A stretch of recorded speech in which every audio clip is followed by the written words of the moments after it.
Yesu nashimwe cyane inshuti bakunze umusaraba. Ndabasuhuje mu izina ry'Umwami wacu Yesu Kristo. Ubuntu n'amahoro n'urukundo biva ku Mwami Imana bikomeze kubana namwe. Mbasuhuje mbifuriza ibihe byiza muri uku kwezi kwa 9 ndetse no kwa 10 kuri imbere. Imana ikomeze kubana namwe, igaragaza ukuboko kwayo gukomeye ku buzima bwanyu kandi ibahe ibyiza ntibibime. Hanyuma nkuko dusanzwe tubana buri munsi, amazina yanjye n'Imana irafasha Emmanuel, ndabakunda, mbifuriza ibyiza buri munsi, niko numva nifuza ko twazana abana no mu bwami bw'Imana. Umugoroba rero cyangwa se aya masaha nongeye kuboneka imbere ya kamera, nzanywe no kugira ngo twongere tuganire ku ijambo ry'Imana, tubwirane ibyururutse imitima kandi tuburemeshanye ibyiringiro by'agakiza umwami wacu Yesu Kristo yaduhaye. Hanyuma ntatinze reka tuganire ku ijambo ry'Imana. Haleluya. Reka tuganire ku ijambo ry'Imana dusanga muri Mariko, ubutumwa bwiza uko bwanditswe na Mariko. Turasoma duhereye ku gice cyaho cya 2, hanyuma turahera ku murongo waho wa mbere tugeze ku murongo waho wa 7.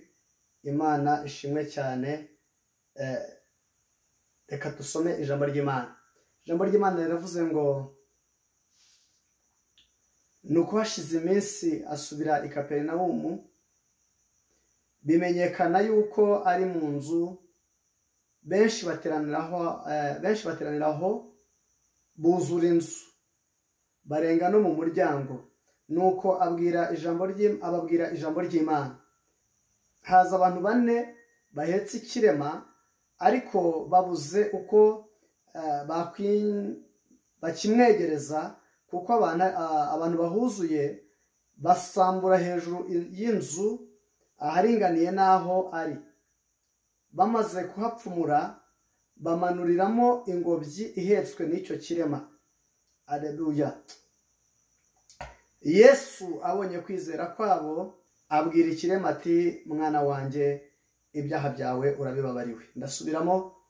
Nuko hashize iminsi asubira i Kaperinawumu, bimenyekana yuko ari mu nzu, benshi bateraniraho buzura inzu, barenga no mu muryango. Nuko ababwira ijambo ry'Imana.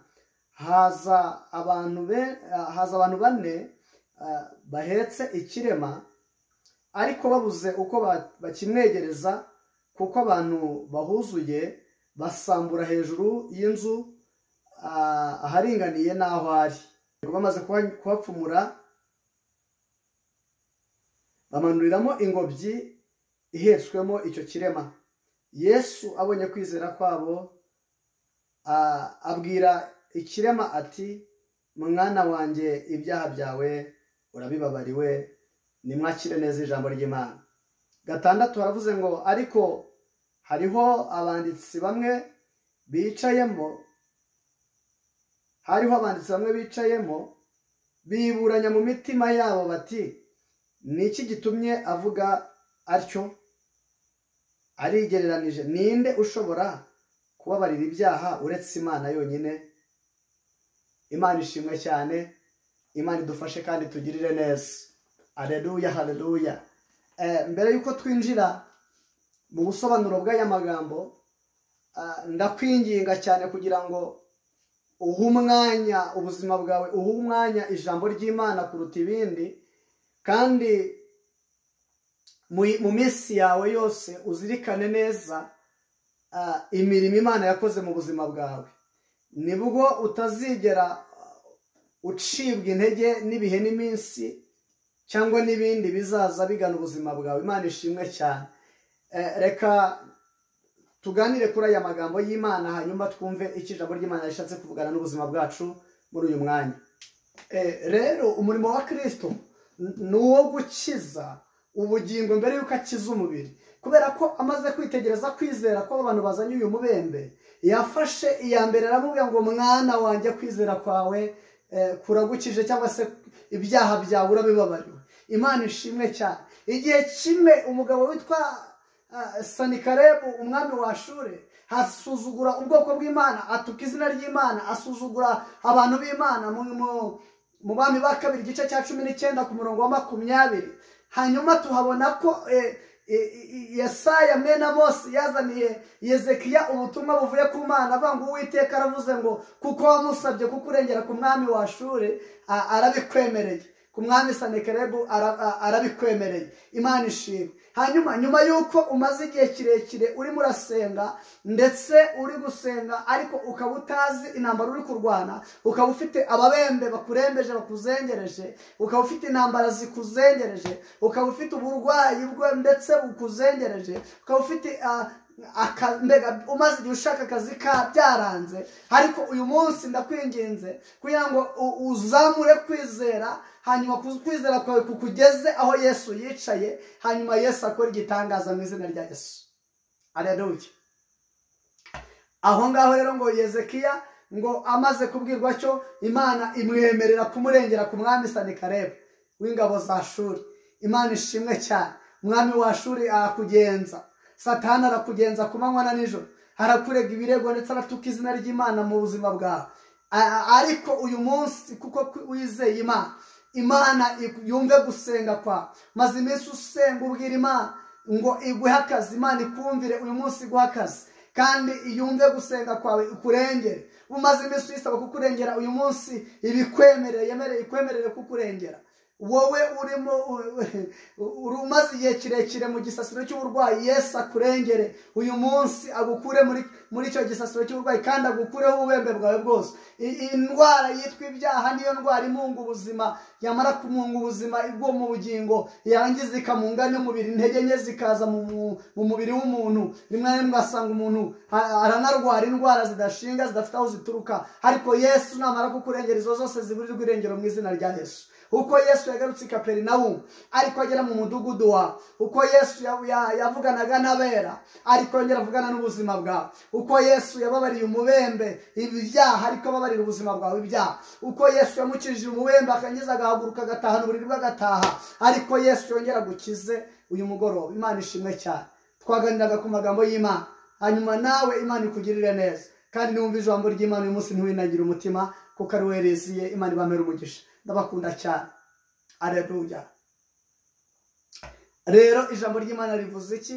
Riravuze ngo nuko Yesu amaze kugera i Kaperinawumu ngo agera ahantu abantu benshi baraza ngo yicara mu nzu, ngo amaze kugera mu nzu abantu buzura inzu, bicara bagera no hanze ku miryango y'inzu. Ngo hanyuma hari abagabo 4 bari bamaze kubona ko uyu murwayi wari urwaye ibibembe bafite ari nta wundi wamukiza uretse Yesu.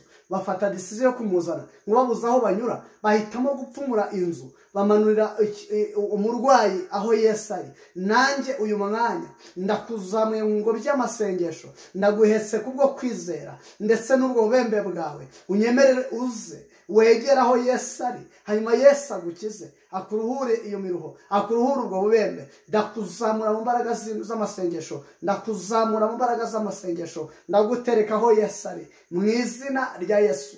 Aka kanya ibyari byaranze byemere, nk'uko Imana yohereje intumwa kuri Yezekiya ikamubwira ngo, ikabwira Yesaya ngo genda umubwire yuko adosinima Adonai, umubwire yuko winima ubwo yansabye kumurengera ku mwami wa Ashuri, nanjye ndabimwemereye. Uyu munsi data akwemerere ubutabazi buvuye aheraho mu ijuru. Imana ikomere umugisha kandi Imana ibagirire neza.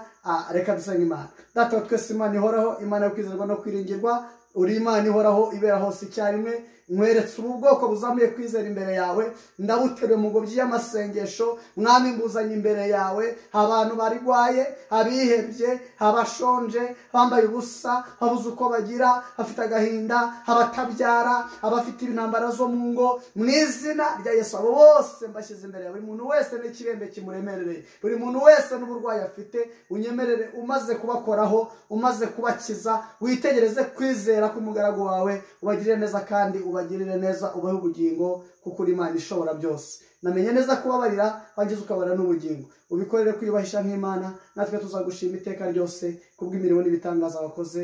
Mu izina ryiza rya Yesu tubyambajemo twizeye. Amen. Amen.